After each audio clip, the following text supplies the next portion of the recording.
আসসালামু আলাইকুম বন্ধুরা, আজকে আপনাদের সাথে শেয়ার করব গুঁড়া চিংড়ির বড়া রেসিপি। খুবই সহজ। তো এখানে আম্মু গুঁড়া চিংড়িটাকে পাটায় ভালো করে বেটে নিয়েছে, আর এখানে কি কি উপকরণ লাগছে এক ঝলক দেখিয়ে দিচ্ছি।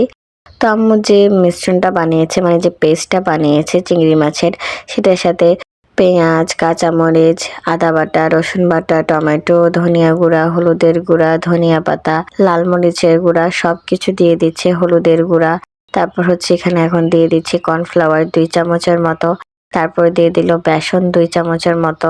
এখানে কিন্তু আম্মা 1 প্যাকেট ম্যাগি মশলা ইউজ করেছে, মিনি প্যাকেট। তো ম্যাগি মশলাটা ইউজ করলে অনেক বেশি মজা হয়।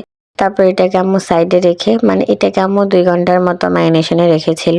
তারপর একদম লো হিটে ভেজে নিচ্ছে আস্তে আস্তে। দেখতেই পাচ্ছেন কতটা বেশি ফুলে গেছে আর অনেক বেশি ক্রিস্পি হয়েছিল, ভিতরটা একদম সফট। খেতে অনেক বেশি মজা লাগছিল। যারা ছোট বাচ্চাদের গুঁড়া চিংড়ি খাওয়াতে পারেন না, তারা এভাবে বড়া বানিয়ে দেবেন, দেখবেন নিমিষেই খেয়ে ফেলবে। গরম ভাতের সাথে তো অসাধারণ লাগে। তো আমি ভাত নিয়ে বসে পড়েছি। আজকে দুপুরের মেনু ছিল এই গুঁড়া মাছের বড়া, সাথে ডাল, আর কিছুই লাগে না। বিশ্বাস করুন, আপনারা একবার বাসায় বানিয়ে দেখুন, অসম্ভব বেশি মজা লাগবে, ভাত চেটে পুটে খাবেন।